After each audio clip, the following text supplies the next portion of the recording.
여러분들은 은퇴 이후 어느 곳에 사시겠습니까? 공기 좋고 경치 좋은 전원 생활을 위해 거금을 들여 외딴 마을에 들어가 사시겠습니까? 생활이 편리하고 친구들도 있는 대도시에 머물러 사시겠습니까? 장수 지역으로 유명한 전라남도 곡성. 뒤로는 지리산을 등지고 앞으로는 강이 흐르는 이곳에 그림 같은 마을이 하나 있습니다. 건설 당시 전국 최대 규모의 은퇴자 마을로 주목을 받았던 곡성 강빛마을인데요. 강빛마을은 숨가쁘던 도시의 삶을 정리하고 농촌에서 보내는 행복한 노년의 컨셉으로 2013년 조성된 유럽풍 타운하우스 단지입니다. 16대 국회의원과 보건복지부 장관을 지낸 김하중 전 장관과 그의 남편인 고현석 전 곡성군수가 만든 은퇴자 마을인데요. 김 전 장관 부부는 은퇴자 마을을 만들어 도시로 빠져나갔던 사람들이 농촌에 다시 들어와 살면서 공동체를 이루고자 했습니다. 인구 소멸로 인해 가속화하는 슬럼화를 막자는 생각이었죠. 당시 뉴스 기사에서도 알 수 있듯이 강빛마을은 지난 2007년 정부의 전원마을 조성 계획에 따라 추진된 사업지구 가운데 입주 규모가 전국에서 가장 큰 곳입니다. 당시 전국 142개 전원주택 단지가 대부분이 50가구 미만이고 100가구가 넘는 곳은 이 강빛마을이 최초인데요. 고현석 전 군수는 1998년 7월부터 2006년 6월까지 곡성 군수를 맡으며 은퇴자 마을 사업을 준비했습니다.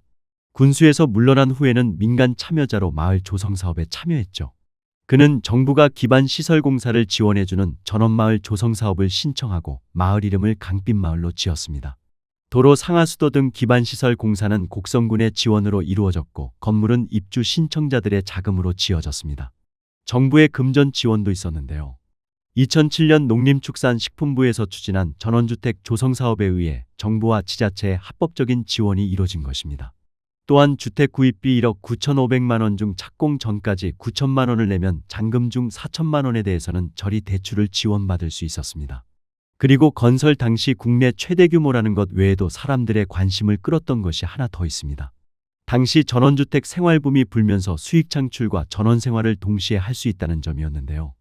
단지를 반으로 나누어 위쪽은 입주자들이 사는 주거형 지구를 만들고 아래쪽에는 관광객을 받을 수 있는 펜션으로 구성된 관광휴양형 지구를 만들었던 것이죠.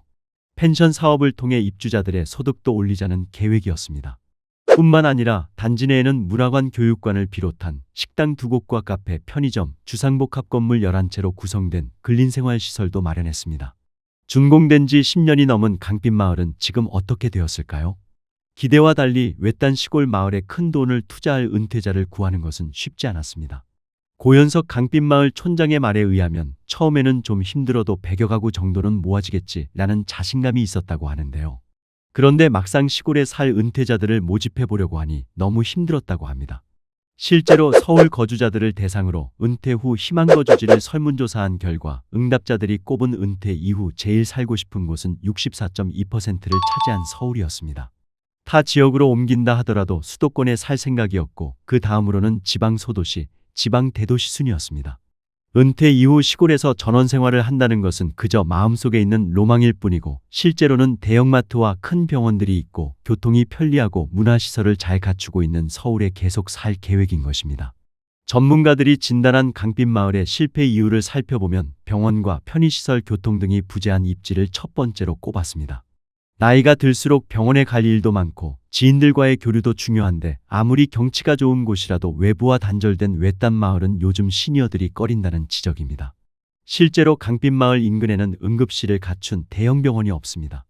응급실을 갖춘 곡성 사랑병원은 강빛마을에서 26km 떨어져 있고 가장 가까운 상급 종합병원인 화순 전남대병원까지의 거리는 47km로 차로 45분가량 걸립니다.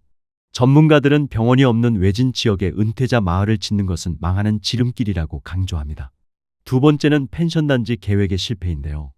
사실 원래 계획에는 펜션 사업이 없었습니다. 그러나 처음과 달리 분양이 잘 이루어지지 않자 관광 휴양형 펜션으로 수익을 내어 주민소득을 올리려 했지만 실제로 농촌 관광 수요가 낮았고 홍보나 운영 역량이 부족했습니다. 펜션 사업이 계획대로라도 잘 진행되었다면 펜션 건물 소유자들은 수익금을 배당받을 수 있는 것이었지만 현재까지 적자인 관계로 배당을 받은 적은 없습니다. 펜션들은 관리가 잘 되지 않아 주변의 숲풀로 무성하고 외벽도 떨어져 나갔을 뿐만 아니라 내부도 전혀 관리가 되어 있지 않고 있는데요. 또 초기에는 호텔식을 지향한다는 사업 취지에 따라 숙소에는 주방시설이 있음에도 불구하고 식기구 일체가 제대로 구비되어 있지도 않았으며 식당이나 마트도 차를 타고 10분 이상 나가야 찾을 수 있었습니다. 주로 회사 워크샵이나 대학교 MT 등 단체 관광객을 타겟으로 삼아 이들을 유치하려고 노력했지만 이마저도 여의치 않았습니다. 이렇게 마을 운영의 난항을 겪던 중 2016년 코레일 관광개발이 강빛마을에 펜션 운영협약을 제안했는데요. 코레일 관광개발은 곡성 기차마을과 연계해 체류하는 관광코스 일환으로 강빛마을에 펜션을 운영해 보겠다고 밝힌 것입니다. 이 계획이 제대로만 이루어진다면 펜션 사업뿐만 아니라 입소문을 타고 강빛마을의 타운하우스도 다시 주목을 받을 수 있겠다는 기대를 품었습니다. 믿을만한 공기업의 제안에 마을 주민들은 용도 변경을 위한 1억 원의 비용까지 투자하며 코레일 관광개발의 위탁 운영을 맡겼지만 이마저도 결과는 좋지 않았습니다. 결국 코레일 관광개발의 펜션 사업은 지리적 약점 및 관광상품 가격 저하 등 사업 운영의 어려움으로 적자가 쌓여 결국 운영 3년 만인 2018년 12월 사업을 접게 됩니다. 하지만 어떤 기사에서처럼 이 강빛마을이 유령마을로 변해버린 것은 아닙니다. 여전히 단지에는 50여 가구 정도의 입주자들이 만족하며 살고 있고 설립자인 고현석 전 곡성군수 부부도 여전히 강빛마을 촌장의 자리를 지키고 있습니다. 그러나 많은 전문가들은 공급자 중심 계획, 과잉 공급, 관리 실패, 공동체 와해의 전형적인 실패 사례로 곡성 강빛마을을 꼽고 있는데요.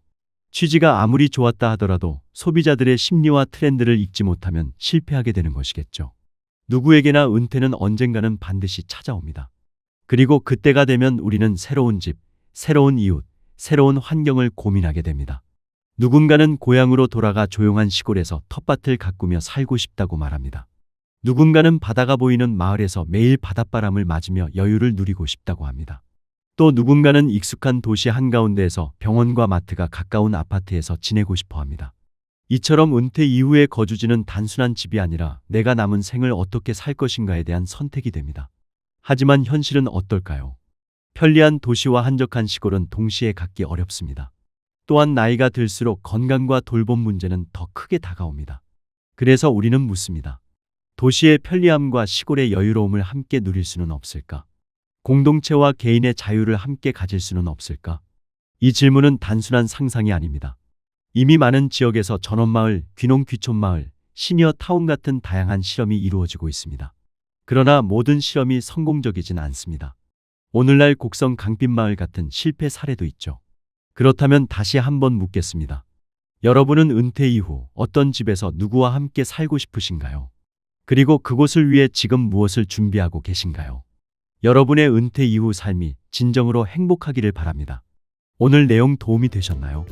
도움이 되셨다면 주변의 소중한 분들께도 오늘 영상 많이 공유해 주시고요.